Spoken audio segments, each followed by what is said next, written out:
Nous sommes jeudi soir, il est 19 heures. Nous voici à notre rendez-vous de chaque semaine pour un temps de ressourcement à partir de vos questions, une question à la fois. Cette semaine, nous abordons la question de l'amour de soi. Avant d'entrer dans la profondeur de notre sujet, nous prenons quelques instants pour prier la Vierge Marie, pour nous confier à elle, pour lui demander de nous accompagner et pour donner le temps aux gens de trouver le lien et de se joindre à nous. Alors, c'est parti. Au nom du Père, du Fils et du Saint-Esprit. Amen. Nous te confions, Vierge Marie, ce temps de partage et d'échange, ce temps que nous voulons un ressourcement pour notre intelligence, l'intelligence de l'esprit, mais aussi l'intelligence du cœur, de l'âme. Réjouis-toi, Marie, comblée de grâce. Le Seigneur est avec toi. Tu es bénie entre toutes les femmes, et Jésus, le fruit de tes entrailles, est béni. Sainte Marie, Mère de Dieu, prie pour nous pécheurs, maintenant et à l'heure de notre mort. Amen. Réjouis-toi, Marie, comblée de grâce. Le Seigneur est avec toi. Tu es bénie entre toutes les femmes, et Jésus, le fruit de tes entrailles, est béni.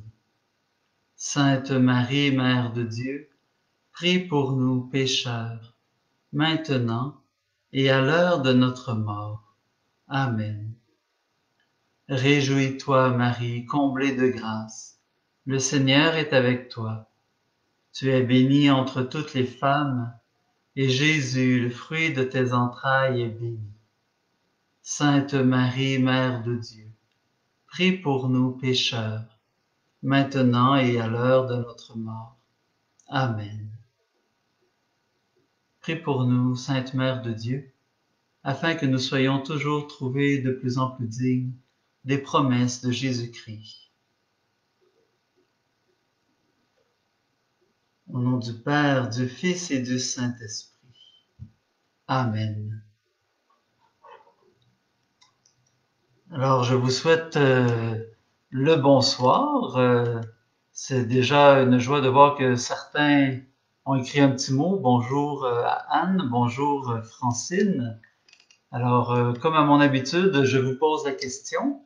Si vous pouvez me dire si le son est bon, pour être sûr que je parle pas dans le vide d'une part et que vous voyez pas seulement des lèvres bouger. Vous n'êtes pas là pour mes beaux yeux. On est là pour parler ensemble du beau mystère de l'amour de Dieu. Et cette semaine, on continue notre pèlerinage dans le thème de l'amour. Il y a déjà un mois, on a commencé à se parler de l'amour en général. Ensuite, on a parlé de l'amour de Dieu. La semaine dernière, on a parlé de l'amour du prochain. Et cette semaine, on prend le temps de se parler de l'amour de soi, qui est quand même un thème qui est pas toujours facile à aborder. On dirait, je sais pas si vous êtes comme moi, mais c'est plus facile de se tourner vers les autres, de chercher à faire du bien aux autres, que de chercher à s'en faire à soi-même.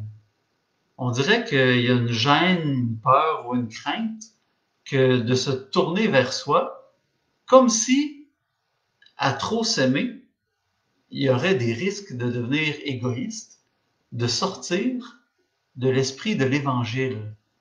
Et même, peut-être pour certaines ou certains parmi nous, ne serait-ce que d'avoir un tout petit peu d'amour pour soi, c'est déjà trop.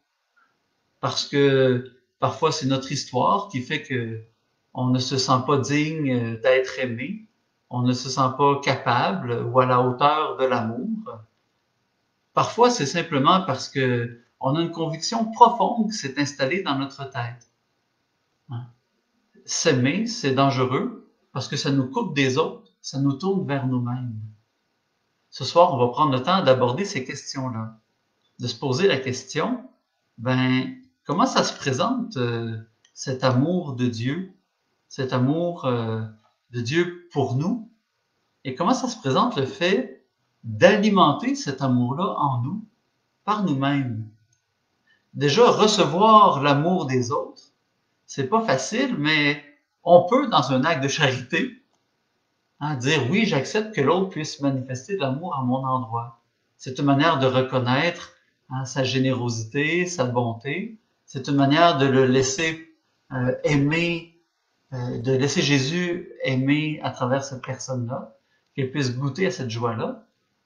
Mais quand c'est à moi-même de me donner de l'amour, c'est une autre paire de manches. On peut même se poser la question, est-ce que c'est possible de se donner de l'amour à soi-même? Puisqu'on se disait que l'amour chrétien, c'est un don de soi pour l'autre. Eh bien, on va regarder tout ça ensemble ce soir.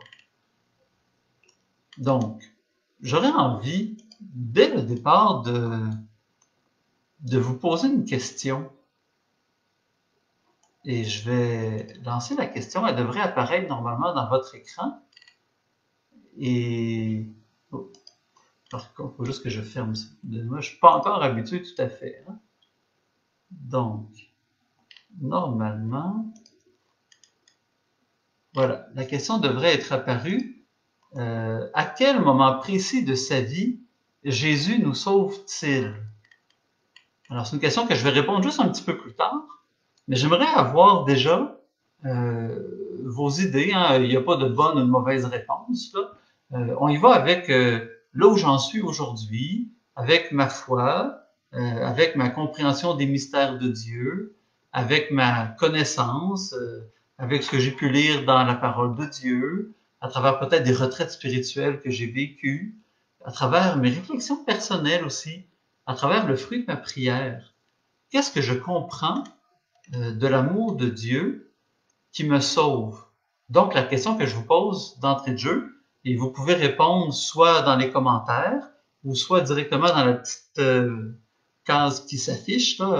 Si vous ne laissez pas afficher en pop-up, vous avez un petit espace blanc avec des lignes mauves normalement dedans, dans le bas de votre écran.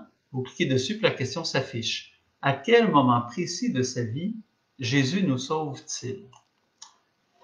Avant donc d'entrer dans toute cette profondeur de notre réflexion ce soir, nous commençons en lisant un extrait de l'évangile de Marc. C'est au chapitre 10, les versets 17 à 21. Donc Marc 10, 17 à 21. Jésus se mettait en route quand un homme accourut, et tombant à ses genoux, il lui demanda, « Bon maître, que dois-je faire pour avoir la vie éternelle en héritage? » Jésus lui dit, « Pourquoi dire que je suis bon? Personne n'est bon, sinon Dieu seul. Tu connais les commandements. Ne commets pas de meurtre, ne commets pas d'adultère, ne commets pas de vol, ne porte pas de faux témoignages, ne fais de tort à personne, honore ton père et ta mère. » L'homme répondit, « Maître, tout cela je l'ai observé depuis ma jeunesse. » Jésus posa son regard sur lui, et il l'aima. Il lui dit, « Une seule chose te manque. Va, vends ce que tu as et donne-le aux pauvres. Alors, tu auras un trésor dans le ciel. Puis, viens, suis-moi. » C'est la parole de Dieu. Pourquoi j'ai choisi cet extrait de l'évangile de Marc? Parce qu'il me semble qu'on touche à quelque chose du mystère de l'amour de soi. Jésus se met en route quand un homme court et il tombe à ses genoux. Bon maître, que dois-je faire pour avoir la vie éternelle en héritage? La demande de cette personne-là est assez particulière. Il veut avoir la vie éternelle en héritage. Alors, il y a deux choses déjà dans cette demande-là. D'abord, bon maître. Il y a une reconnaissance de la bonté de Jésus et il l'appelle maître, c'est-à-dire qu'il reconnaît la qualité et la richesse de son enseignement. Et il demande qu'est-ce que je dois faire pour avoir la vie éternelle en héritage. Il y a un désir d'avoir la vie éternelle. C'est donc que son cœur est déjà éveillé, son cœur est assoiffé, son cœur est désireux de pouvoir goûter à quelque chose de l'éternité. Ça veut dire que cet homme est déjà en contact avec lui-même. Et je ne sais pas si ça vous arrive des fois d'avoir des insatisfactions à propos de certaines situations dans vos vies. Avoir des moments où vous vous dites, il me semble que il y a de quoi qui marche pas, là. Il y aurait plus, là. J'aurais envie de plus de paix, plus de joie. Il me semble que je suis à côté de mes pompes, je suis pas dedans intérieurement, là. Il me semble que je suis capable de donner plus. Est-ce que la vie, c'est seulement ça? Est-ce que la vie se limite à ça? Il me semble que j'aurais envie que la vie soit un peu plus pétillante, un peu plus joyeuse. Ou encore, peut-être certains se sont déjà posé la question, quelle trace de mon passage, de ma vie, il va rester lorsque je vais partir? Alors, tous ces questionnements, ces insatisfactions-là, viennent témoigner d'une recherche profonde en nous et d'une conscience qu'il y a quelque chose de plus grand, quelque chose de bon, quelque chose qui fait du bien, quelque chose qui nous élève, quelque chose qui nous dépasse et qui nous invite à nous dépasser. Le fait de vivre des insatisfactions, le fait de vivre des manques, ça veut dire que nous avons la conscience que nous pouvons avoir plus, mieux, que nous pouvons vivre autrement ou, sinon autrement, en ayant un peu plus de profondeur, un peu plus de richesse, un peu plus de texture à notre vie. Le fait de ne pas être tout à fait satisfait de l'amour qu'on reçoit, c'est un signe que nous sommes capables et que nous avons une forme de conscience, que nous avons cette capacité d'être aimés à l'infini. Et c'est ça que le jeune homme qui se présente à Jésus expérimente.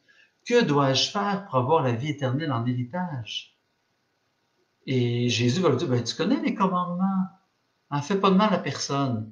Pas de meurtre, pas d'adultère, pas de vol, pas de mensonge. Fais de tort à personne. Plus encore que de ne pas faire le mal, fais du bien. Honore ton père, honore ta mère. Rappelle-toi d'où tu viens. Rappelle-toi ceux qui t'ont engendré. Tu n'es pas ta propre origine. Tu n'es pas ta propre fin. C'est ça que Jésus est en train de dire. Honorer ses racines, honorer son histoire, c'est une manière aussi de dire, rappelle-toi qu'un jour, quelqu'un a été là pour que tu puisses arriver toi. Tu n'es pas jailli comme ça de nulle part. Tu es né d'un désir. Un désir humain, un désir de la chair, mais aussi d'un désir spirituel, d'un désir divin. De ce désir-là, tu as une origine. De ce désir-là, tu as un commencement. Alors, honore ton père et ta mère. Rappelle-toi que tu es tiré de quelque part par désir. Et parfois, certaines personnes peuvent douter du fait qu'ils ont été désirés et se dire, moi, j'ai très bien entendu que j'étais pas forcément désiré par mes parents. Je suis arrivé comme une surprise, j'étais inattendu. Et ça arrive dans l'histoire de certaines personnes. Mais si tu es là aujourd'hui, il y aurait eu toutes sortes de raisons, toutes sortes de manières pour supprimer ta vie. Tu es là, c'est qu'il y a eu un désir que cette vie soit maintenue, soit préservée, soit protégée. Peut-être que le désir n'était pas très puissant comme tout être humain le souhaite, d'être profondément désiré. Mais il y a eu au moins un désir de ne pas supprimer ta vie. Alors peut-être que ta vie n'a pas été facile, puis quand on y pense, on a tous nos moments difficiles. On a chacun dans notre cheminement des passages un peu plus avides, un peu plus secs, un peu plus ardus. Mais nous sommes ici ensemble aujourd'hui. C'est donc que quelqu'un a désiré que notre vie se poursuive. Et si on va plus loin que ça, nous comprenons et vous voyez venir qu'il y a aussi le désir d'un être supérieur, un être divin, que nous appelons, nous les chrétiens, Dieu notre Père, qui s'est révélé en Jésus-Christ et qui nous a donné son Esprit Saint pour nous permettre de le comprendre, de le servir, de l'aimer toujours un peu plus, un peu mieux à chaque jour. Alors donc, ce jeune homme est né d'un désir. Maître, tout cela, je l'ai observé depuis ma jeunesse. J'étais jeune, j'ai appris cela. Quelqu'un me l'a enseigné. J'essaie de faire de mon mieux. J'y arrive pas toujours, c'est clair. De temps en temps, j'ai besoin de la miséricorde. La miséricorde de ma sœur, de mon frère, que j'ai pu peiner, blesser. La miséricorde de Dieu. Parfois, j'ai besoin de me pardonner à moi-même. Mais j'essaie de l'observer, tout cela depuis ma jeunesse. Et Jésus pose un regard sur lui. Il l'aima. Il lui dit, une seule chose te manque. Et remarquez, c'est vraiment étonnant. Qu'est-ce qui manque à ce jeune homme-là?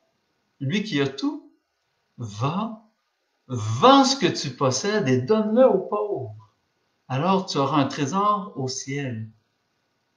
Ce qui te manque, c'est de n'avoir rien. Et voyons, c'est étrange. Ce qu'il te manque, c'est de manquer. C'est ça que Jésus est en train de dire. Une seule chose te manque, va, vends ce que tu as et donne-le aux pauvres. Cherche pas à faire de profit avec ça. Alors tu auras un trésor au ciel, et puis alors viens et suis-moi. On va beaucoup revenir sur cette question du manque dans ce temps de partage sur l'amour de soi. Parce que la grande question qui m'est souvent posée, c'est « Père, qu'est-ce qui me manque pour être heureux? Qu'est-ce qui me manque pour marcher à la suite de Jésus? Qu'est-ce qui me manque pour entendre sa voix, pour entendre son appel?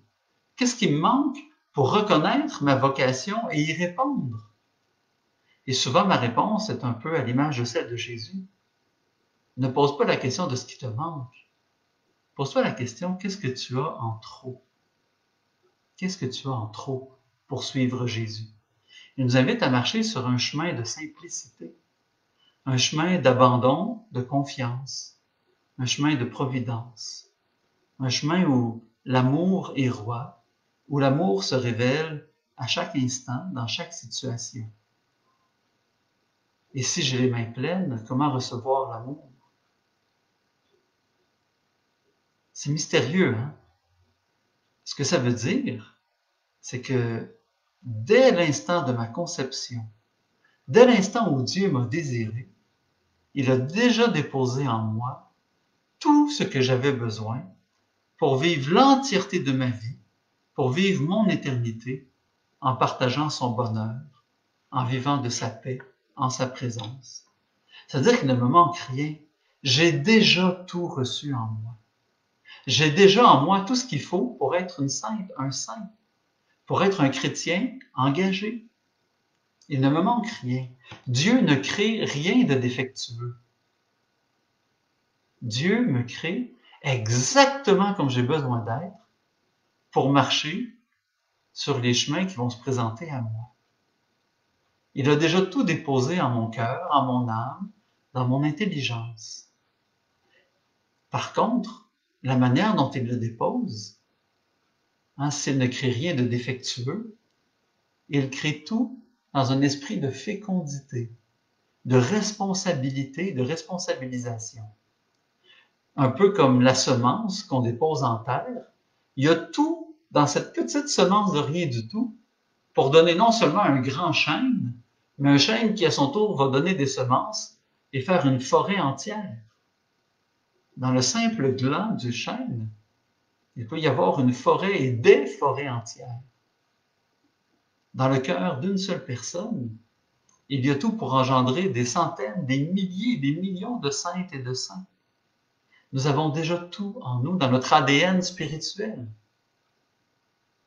Mais il en va de notre responsabilité de donner, de porter du fruit. C'est là où entre en compte l'amour de soi. Qu'est-ce que c'est que l'amour de soi? C'est de comprendre mes propres capacités, mes propres limites, tout en maintenant en moi un sentiment de dignité, un sentiment de légitimité qui me vient de la certitude que je suis aimé infiniment, éternellement, inconditionnellement. Et on se rappelle que ces trois manières d'aimer-là, il n'y a que Dieu qui est capable d'aller jusqu'au bout. M'aimer d'une manière infinie, éternelle et inconditionnelle. Alors l'amour de soi, je répète, une belle petite définition, c'est la compréhension de mes propres capacités et de mes limites personnelles, tout en maintenant un sentiment de dignité et de légitimité qui est le fruit de la certitude que je suis aimé infiniment, éternellement et inconditionnellement. Comprendre mes propres capacités et mes limites, c'est ça qui est l'amour de soi. Et de vivre de manière à ce que ses limites et ses capacités puissent porter du fruit. Dieu nous crée dans un esprit de fécondité. L'amour est fécond, l'amour est créatif, l'amour est imaginatif, l'amour est force de création, l'amour est dynamisme. M'aimer, ça veut dire d'une part, croire que je suis aimable, croire, adhérer avec mon esprit, avec mon intelligence, que cet amour-là est inconditionnel, c'est-à-dire qu'il n'y a pas de raison à cet amour-là. Je suis aimé parce que Dieu a choisi de m'aimer et il n'y a rien qu'il peut faire qui va m'aimer moins ou qui va cesser de m'aimer. Aucun geste, aucune parole, aucune partie de mon histoire peut limiter son amour. Un amour infini, inconditionnel, un amour qui ne finira jamais, qui est éternel. Et c'est dans cet amour-là que je peux comprendre que mes limites ne sont pas des obstacles. Je vous ai dit la semaine dernière qu'on parlerait des limites cette semaine. Eh bien, les limites, qu'est-ce que c'est? C'est un signe profond de l'amour de Dieu pour nous. Nous sommes créatures, nous ne sommes pas créateurs. Ainsi donc, en tant que créatures, nous avons des limites qui nous sont imposées par notre nature humaine. Mes pensées ont des limites, des choses que je ne peux pas saisir. Mes gestes ont une portée, mais il y a des choses que je ne peux pas faire. Mes limites viennent définir mon identité à travers les capacités qui sont les miennes et mes incapacités. Mes faiblesses ne sont pas mauvaises, ne sont pas négatives. Mes faiblesses sont une occasion d'expérimenter jusqu'où ma force peut se rendre et à partir d'où la force de l'autre, et en définitive du tout autre, Dieu, peut aussi s'exprimer. Et dans la rencontre de limites et de faiblesses se crée une communauté de croyants qui se savent aimer, les enfants de Dieu. Se crée non seulement une communauté, mais une communauté qui devient famille. Parce que Dieu lui-même ne veut pas être extérieur à ce groupe-là. Il veut en faire partie. Il veut en être au cœur. Il est un Père. Il est notre origine.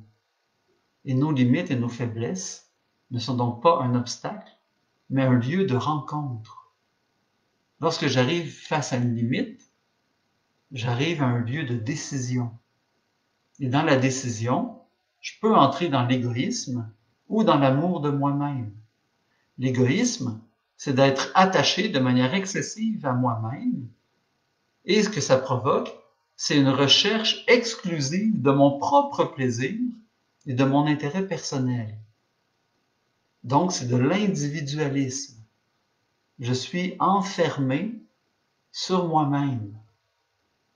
Je pose un regard sur moi-même, par moi-même, pour moi-même. Alors que l'amour de soi, c'est d'accepter le regard d'un autre et de le laisser me donner ma dignité, ma valeur, ma beauté. Me laisser aimer de Dieu, me laisser aimer de mon prochain. C'est une manière d'exprimer l'amour de soi-même. Je reviens à la question que je vous ai posée tout à l'heure, et je vais voir pour ceux qui m'ont donné quelques réponses. Alors, je regarde. Comment Jésus, à quel moment précis de sa vie Jésus nous sauve-t-il?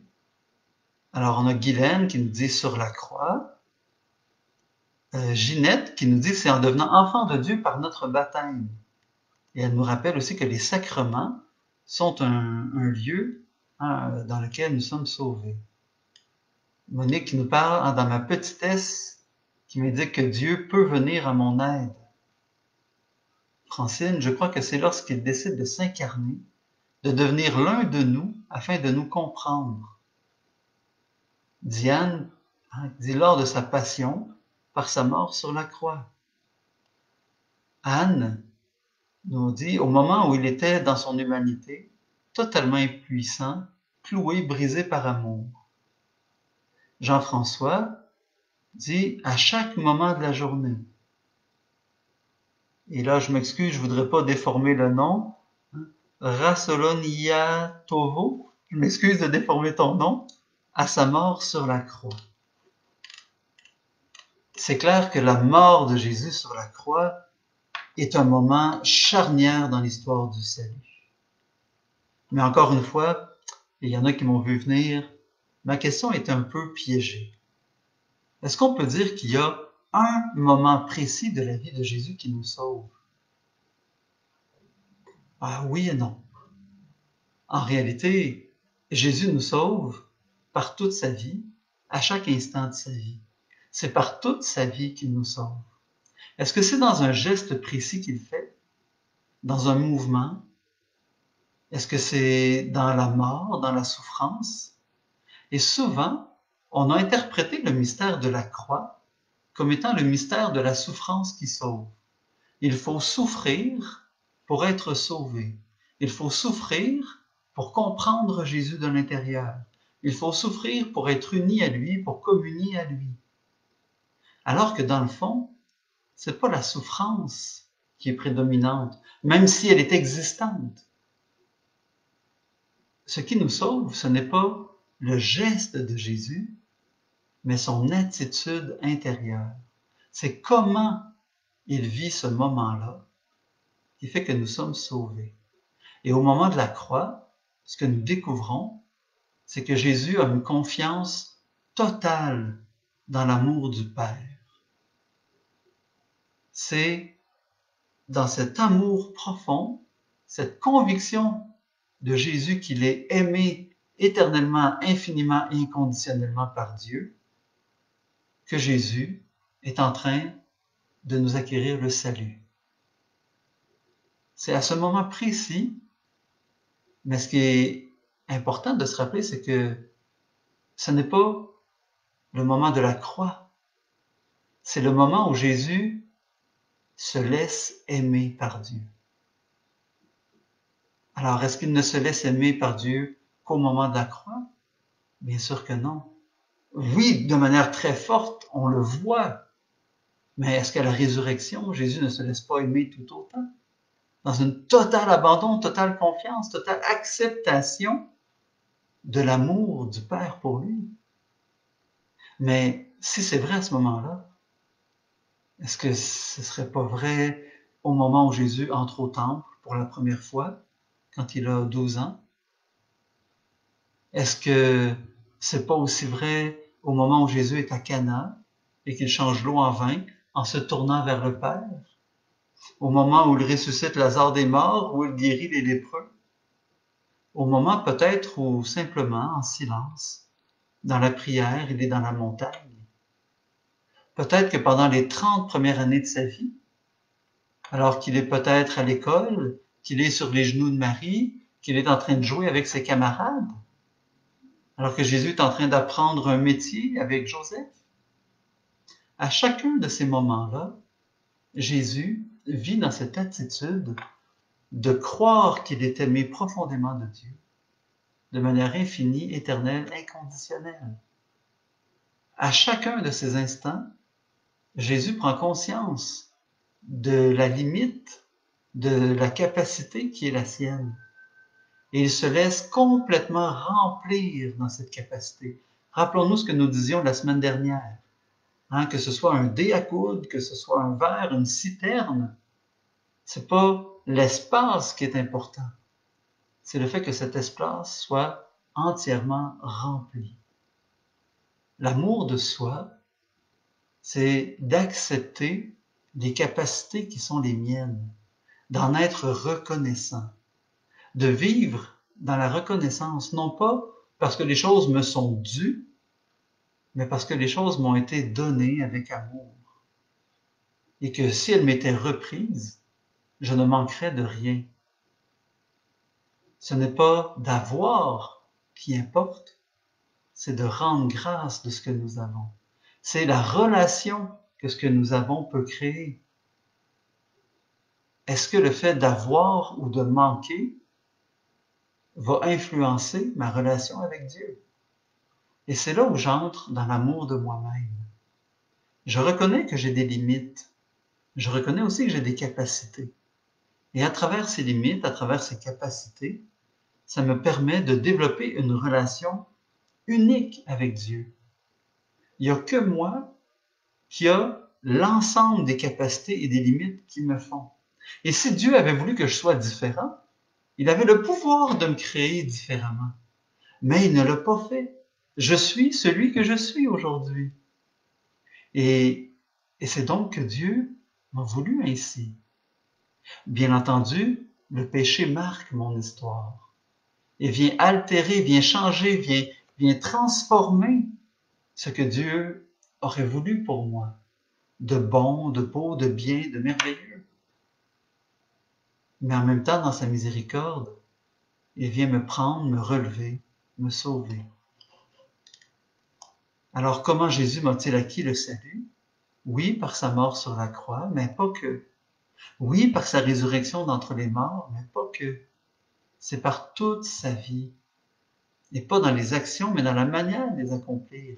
En vivant en communion avec le Père. En recevant tout de lui dans la reconnaissance. Et en lui offrant tout en retour dans la même reconnaissance. C'est le fameux par lui, avec lui et en lui de la messe. Et c'est probablement la prière la plus profonde qui a animé Jésus. Seigneur, par ce que je suis, avec ce que je suis, en ce que je suis, je t'offre le monde entier. C'est tellement une prière profonde que c'est le sommet de la messe. Lorsque le prêtre dit, au nom de toute l'Église, par lui, avec lui et en lui, à toi, Dieu le Père, tout honneur, toute gloire, tout ce que nous sommes comme êtres humains, tout ce que la création est, tout ce que le cosmos est comme création, tout cela passe par Jésus. Je te l'offre avec Jésus et en Jésus. C'est une offrande totale de soi. Jésus comprend la portée du don de sa vie. Père, si je ne m'offre pas totalement à toi, qui va s'offrir à toi? Alors par moi, avec moi, en moi, je crois que je suis un être d'amour. Et qu'en m'offrant, je peux exalter l'amour. C'est magnifique. Il n'y a aucun orgueil en Jésus lorsqu'il se sait un véhicule de l'amour. Et pas juste un véhicule qui va prendre quelque chose, le porter et que ça change rien. Un véhicule qui va être transformé, qui va être lui-même l'objet de ce qu'il porte. Il est le chemin et celui par lequel les choses se rendent à Dieu. Il est celui qui s'offre à Dieu et nous avec lui. Qu'est-ce que ça change? Ça change tout. On comprend que c'est pas la souffrance qui importe dans la croix, mais l'attitude de Jésus. Père, entre tes mains, je remets mon esprit. C'est quand même pas rien. Est-ce qu'il y a moins de souffrance? Non. Mais l'amour de Dieu est tellement fort que ça vient prendre l'avant-plan. La souffrance demeure, mais l'amour est tellement fort qu'il vient transfigurer la souffrance. Et la souffrance devient un moyen par lequel l'amour peut être exprimé. Mais ce n'est pas l'unique moyen. Pensons à Jésus qui est avec des enfants. Père, Seigneur du ciel et de la terre, je proclame ta louange. Ce que tu as caché aux sages et aux savants, tu l'as révélé aux tout petits. Jésus est pris d'un élan d'amour et de compassion pour les enfants. On s'entend qu'il n'est pas dans un moment de souffrance, là.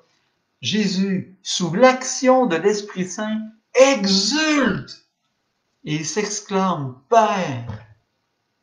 C'est donc que Jésus s'est offert tout autant, avec autant d'intensité, dans ces moments de joie profonde, de communion avec les autres, que dans les moments de détresse, de difficulté.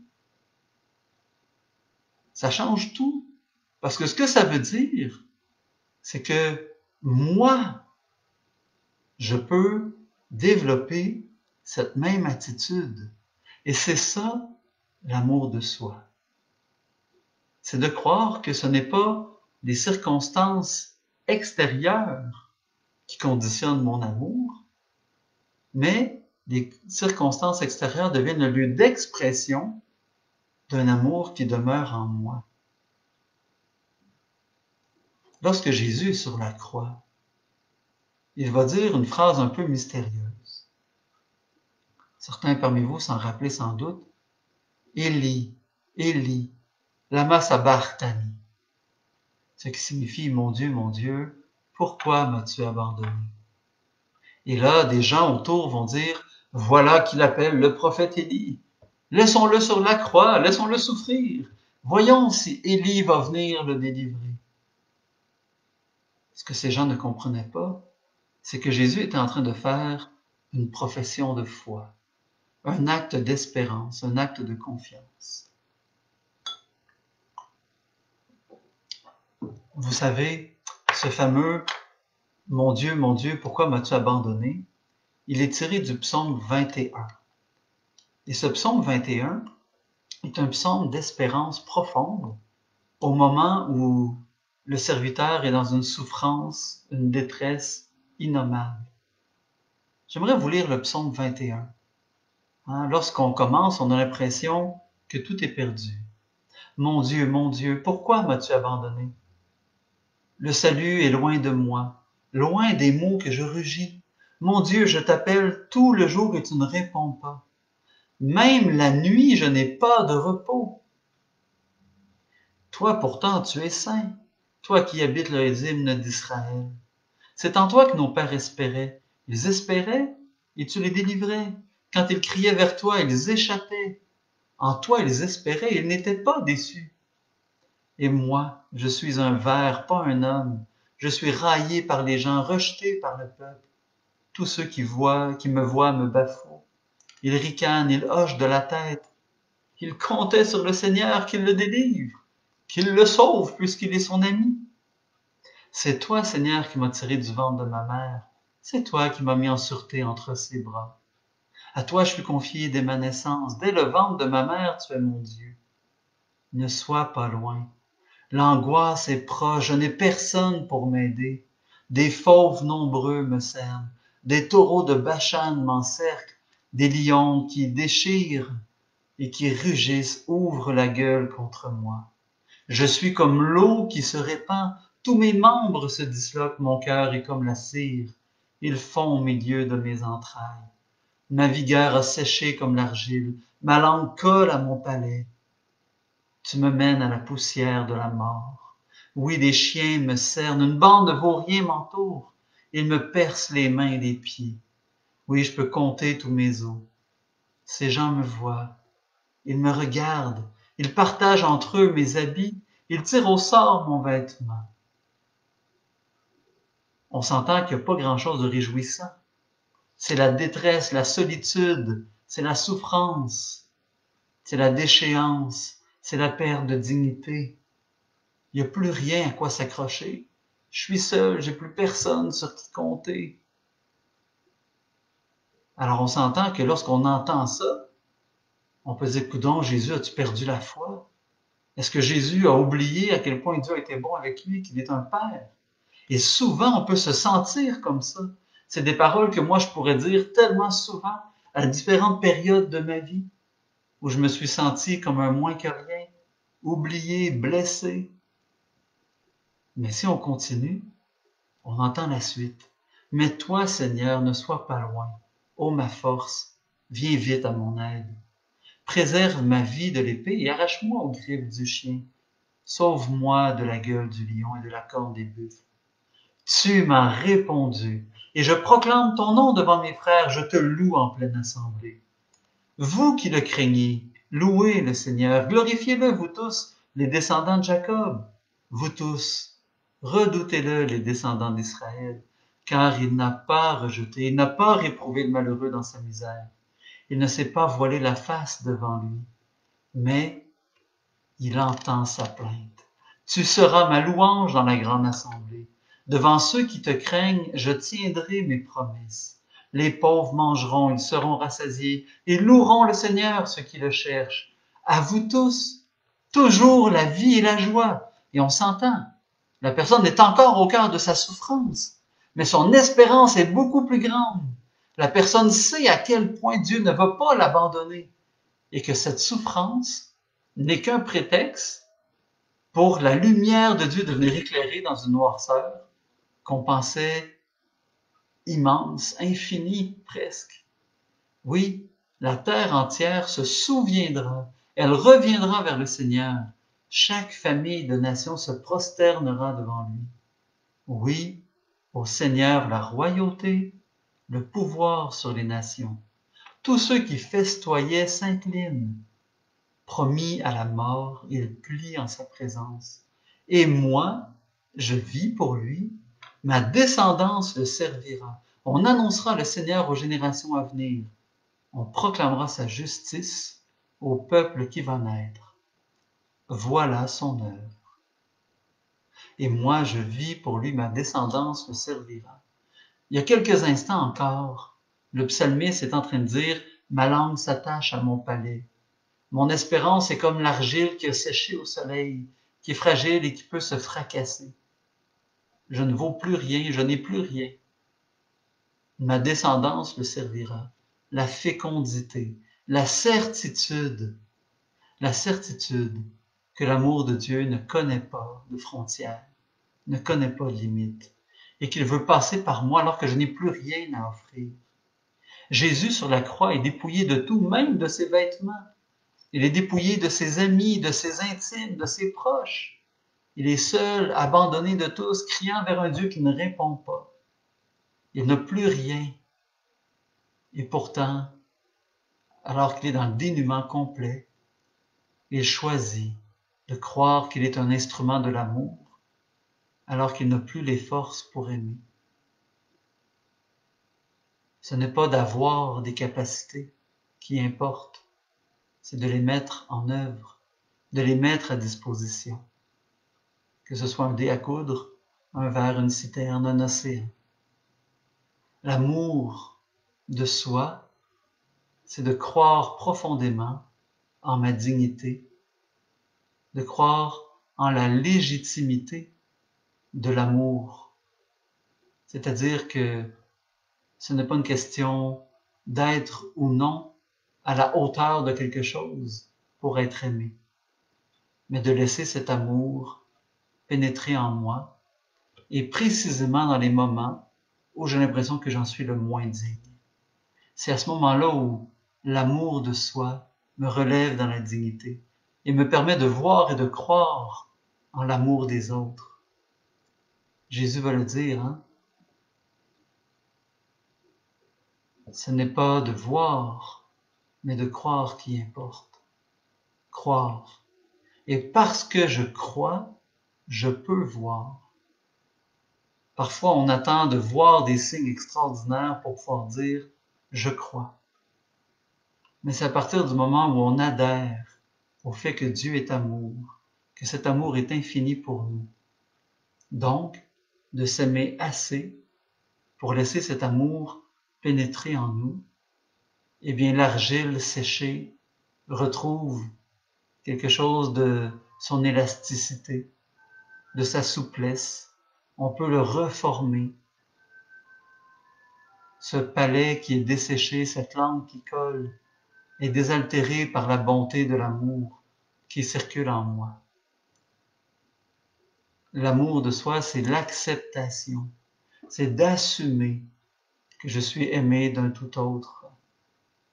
À la croix, c'est le moment de faiblesse et de vulnérabilité le plus profond, et c'est à ce moment-là où on voit l'attitude la plus fondamentale de Jésus.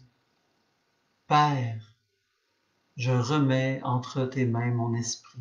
Je me reconnais comme ton enfant.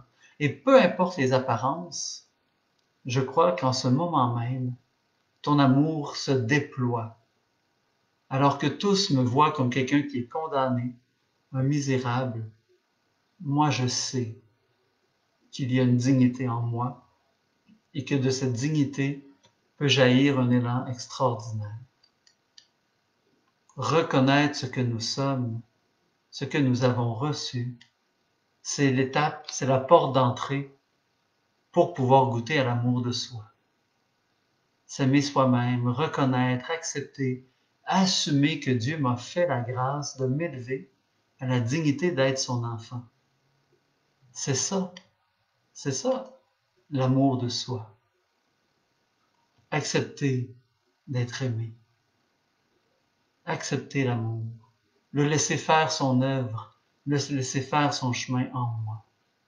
Être reconnaissant. Vivre de manière à exprimer cette reconnaissance.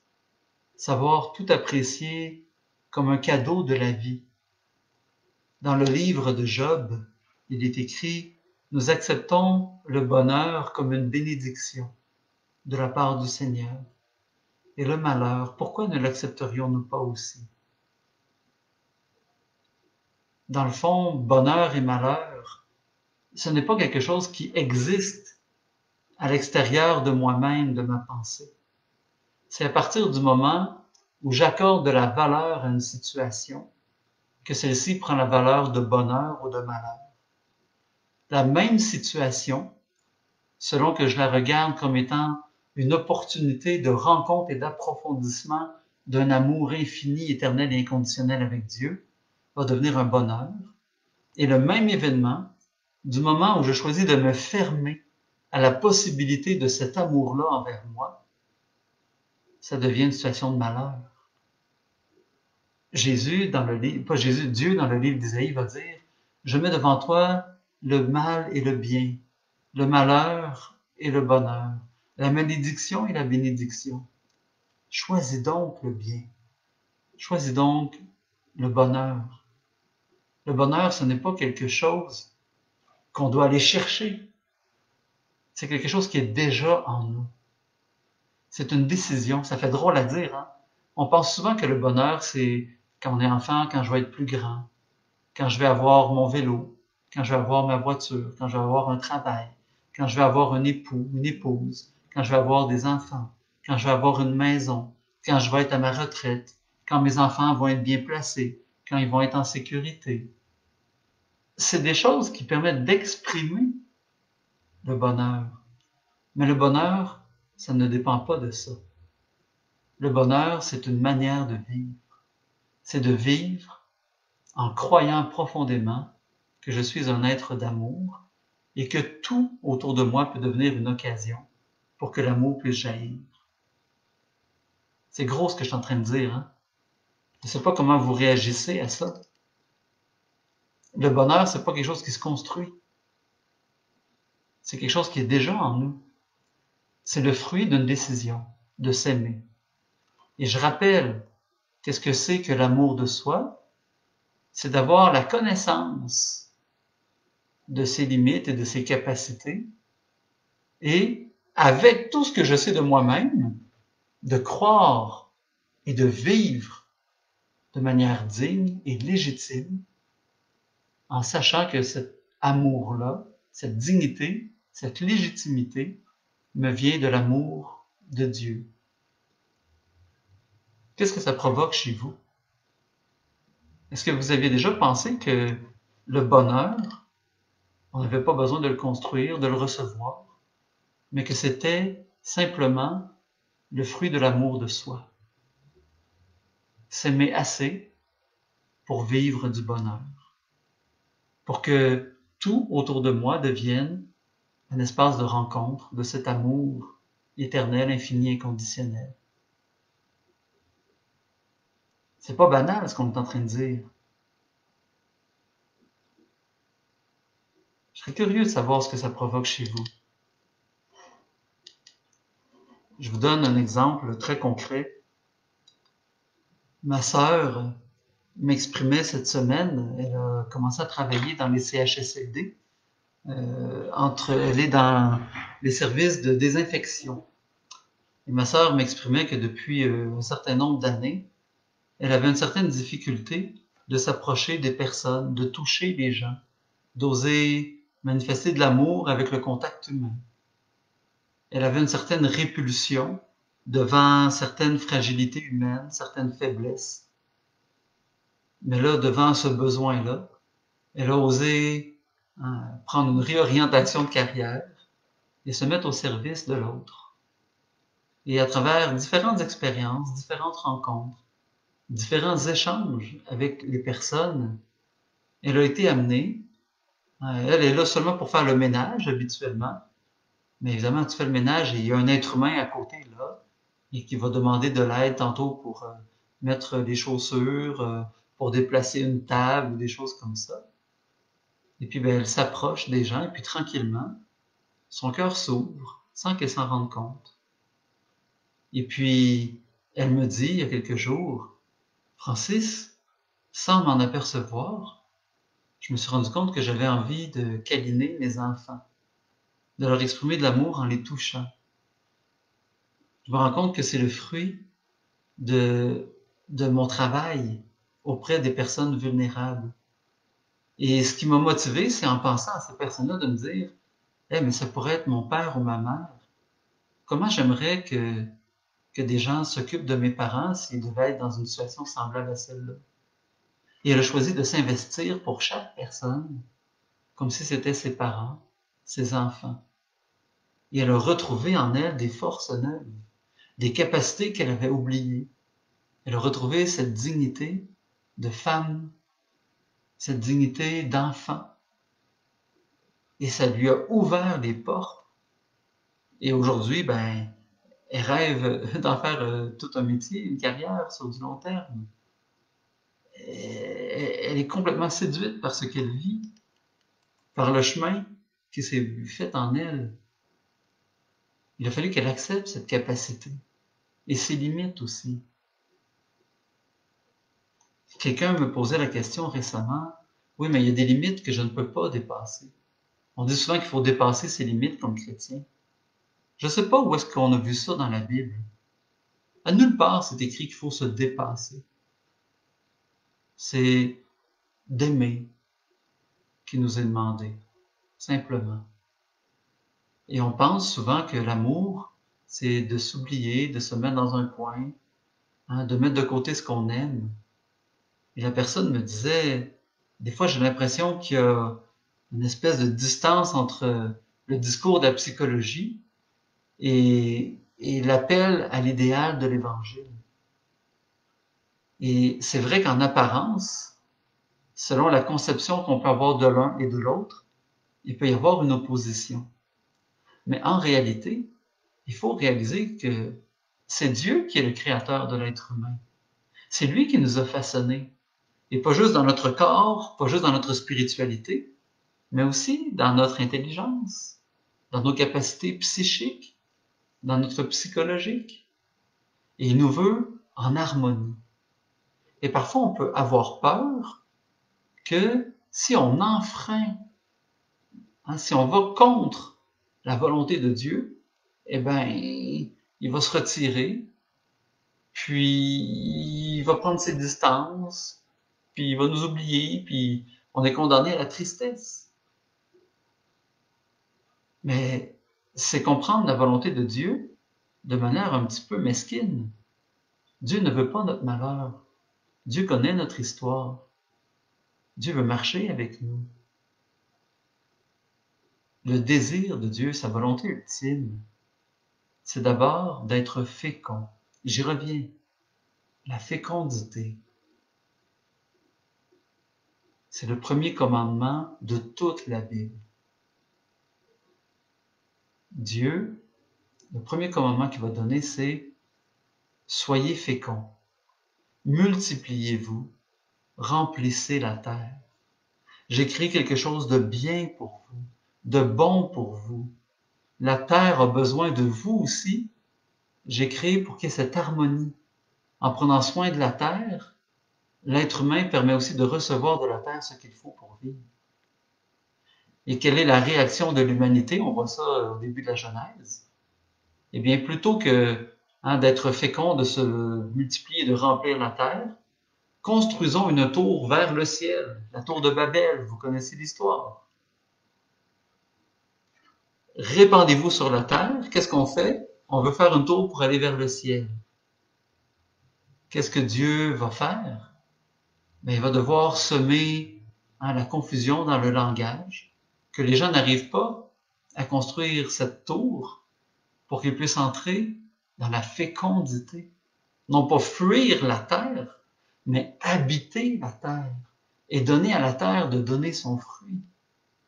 Parfois, on voit quelque chose de mesquin dans la tour de Babel de la part de Dieu, qui vient séparer tout le monde et créer la confusion. Non!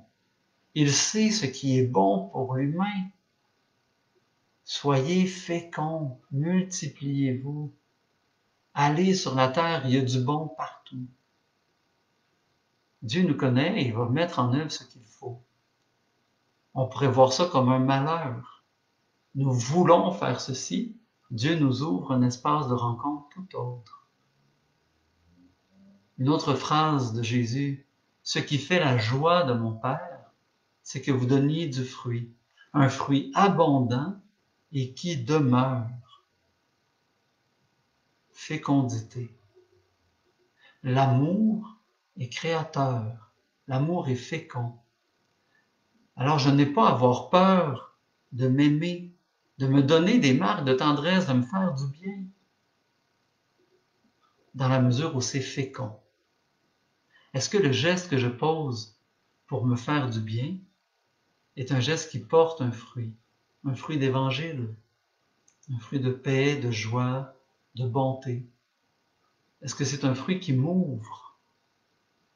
Est-ce que c'est un fruit qui me permet de me déployer, de créer du nouveau, de me laisser surprendre par moi-même, de me réjouir, d'être dans l'action de grâce? M'aimer assez pour que lui ait toute la latitude d'aimer par moi, avec moi, en moi, comme Jésus. Tout simplement. Je repense à Paul Julien, qui un jour parlait de son épouse, Alison, et il disait, au jour de mon mariage, j'ai reçu un cadeau extraordinaire, comme une perle entre les mains. Et un jour, je vais paraître devant Dieu, et j'aurai cette perle pour lui dire, je te la rends. Tu m'as permis de me réjouir de sa beauté, de sa richesse. Aujourd'hui, je te la rends et j'espère plus belle que ce que tu as remis entre mes mains. Bien, je dirais que l'amour de soi, c'est cette image. Nous recevons ce que nous sommes de la part de Dieu. Rappelons-nous ce qu'on s'est dit il y a 2 semaines. Nous sommes le fruit du débordement de Dieu. Dieu est tellement plein d'amour qu'il engendre le Fils. Et le Fils reçoit tout du Père et redonne tout au Père. C'est un don total de soi et un accueil total de soi. L'amour de soi, il est là. Je me reçois de Dieu et je me remets à lui sans rien garder pour moi. Ça me fait penser au sacrement de l'Eucharistie.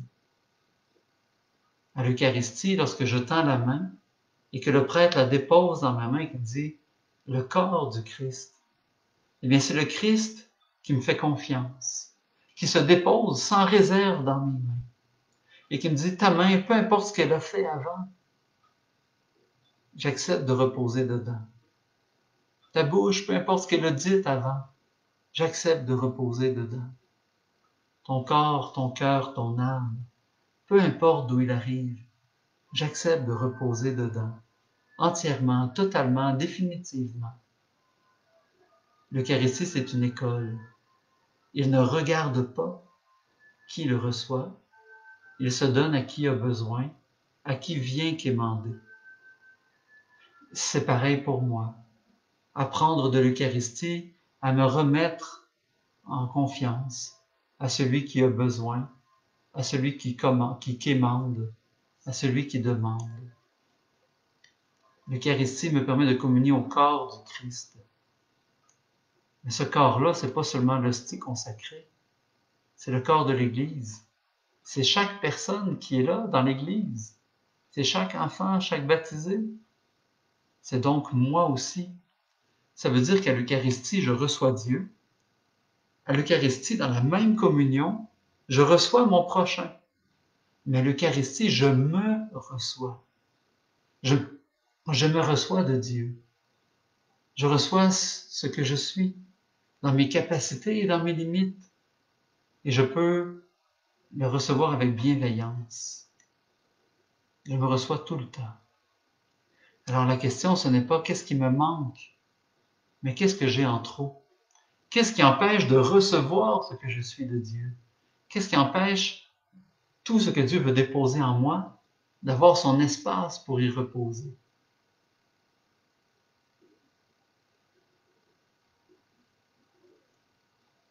Le cheminement spirituel, c'est un chemin pour m'alléger. Je suis attaché aux choses de ce monde, aux personnes dans ce monde. Et ce ne sont pas des choses mauvaises. Mais ça peut devenir quelque chose de mauvais si je m'attache à ces réalités pour ce qu'elles sont et non pour ce qu'elles m'indiquent. M'attacher aux biens de ce monde pour les posséder, pour les avoir, pour les garder, me conduit à me refermer sur moi-même. M'attacher à ces choses parce qu'elles ont le pouvoir de me révéler Dieu, de me révéler mon prochain, de me révéler moi-même. Elles ont le pouvoir d'aller puiser à l'intérieur de la source pour qu'elle puisse jaillir en eau abondante pour les autres.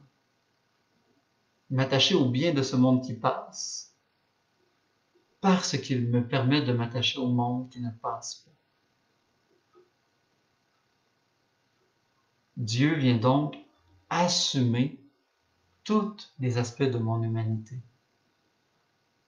Je reviens donc à la question, est-ce que la psychologie et la spiritualité s'opposent? Non. Elles sont extrêmement complémentaires. Elles marchent ensemble. Et ce serait un autre sujet, si vous voulez qu'on en parle, écrivez-vous vos questions là-dessus. Mais ce qui est important, c'est de savoir les limites de ces réalités. Je ne peux pas attendre de la psychologie qu'elle réponde à mes besoins spirituels. Et je ne peux pas m'attendre de la spiritualité qu'elle réponde à mes besoins psychologiques. Et c'est pareil pour mon corps. C'est aussi une réalité en moi, corps, âme, esprit. Je ne peux pas attendre des besoins physiques de ma nourriture qu'elle vienne nourrir mon âme. C'est pas la même nourriture. Mon âme a sa nourriture, mon esprit a sa nourriture, mon corps a sa nourriture. Et chacun doit aller chercher ce qu'il faut pour unifier tout mon être et être en mesure d'aimer Dieu, de le servir, de le glorifier. J'espère que je vous perds pas trop avec tout ça. On est peut-être un petit peu plus théorique cette semaine. En définitive, je reviens à l'amour de Dieu, l'amour du prochain et l'amour de soi. On a fait un cycle de 3 semaines. Rappelons-nous que l'amour est un don profond, est une manière de vivre, est un choix, une décision. Le bonheur, c'est le fruit de cette conviction que je suis digne, légitime d'être aimé. L'amour de soi est nécessaire, c'est la porte d'entrée dans l'amour de l'autre et dans l'amour du tout autre. Si je ne crois pas que je suis aimé, que je suis aimable, non pas pour ce que je fais, mais dans ce que je suis, pas pour ce que je suis, dans ce que je suis, alors comment tout le reste peut s'exprimer? L'amour de soi. Alors, on a terminé notre heure ensemble cette semaine. D'abord, merci d'être là encore une fois. On va se revoir, non pas jeudi prochain. Le 4 juin, il n'y aura pas de rencontre du jeudi. Ça va aller au 11 juin. Un petit peu d'amour de soi pour ma part. La semaine prochaine, je vais vivre une retraite spirituelle pour me nourrir moi aussi. Une grande retraite avec ma communauté, Marie Jeunesse. Donc, je me confie à votre prière. Et on se revoit jeudi le 11 juin. Et comme ça a été annoncé, nous allons parler de la personne de Marie. J'aimerais, parce que plusieurs personnes m'ont dit, j'aimerais que tu nous parles de Marie. J'aimerais ça si vous pouviez, peut-être avant qu'on se laisse, m'écrire qu'est-ce que vous aimeriez entendre parler de Marie? Qu'est-ce qui vous questionne? C'est une chose à dire parle-nous de Marie, mais une personne humaine, on peut l'aborder de tellement de manières. Par quel angle d'approche vous aimeriez que nous puissions entrer dans ce mystère de la personne de Marie? Ou est-ce qu'il y a des questions que vous vous posez sur sa place ou son rôle, peut-être dans l'Église ou dans notre vie? Il y a peut-être un passage dans l'Évangile où vous dites, je comprends pas l'attitude de Marie ou de Jésus à ce moment-là. Alors on se revoit donc jeudi prochain et on termine ensemble dans un mouvement de prière.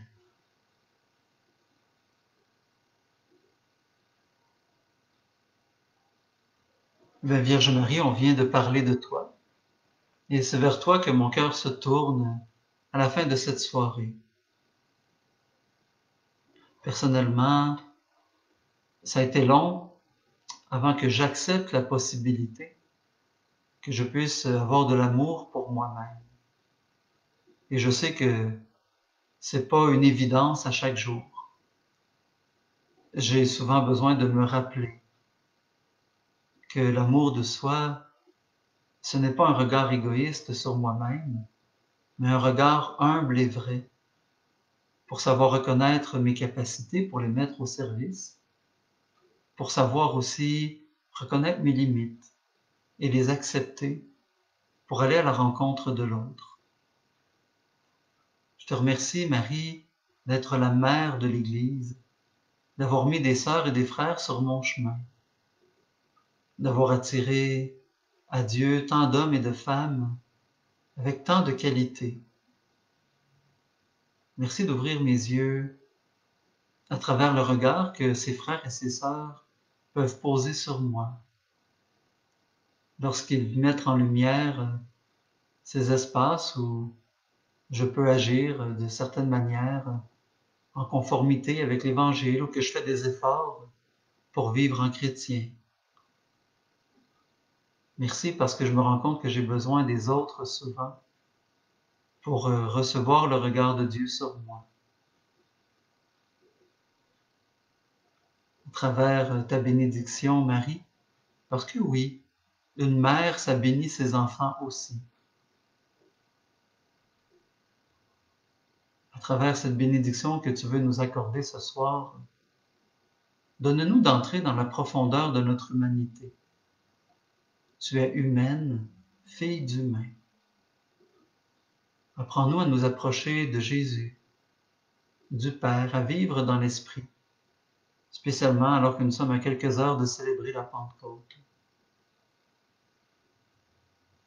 Accorde-nous, Marie, cette confiance, cette certitude qui t'animait, de l'amour de Dieu pour toi. Que nous puissions avec toi dire en toute confiance, je suis la servante, le servant du Seigneur. Que tout m'advienne selon ta parole. Amen.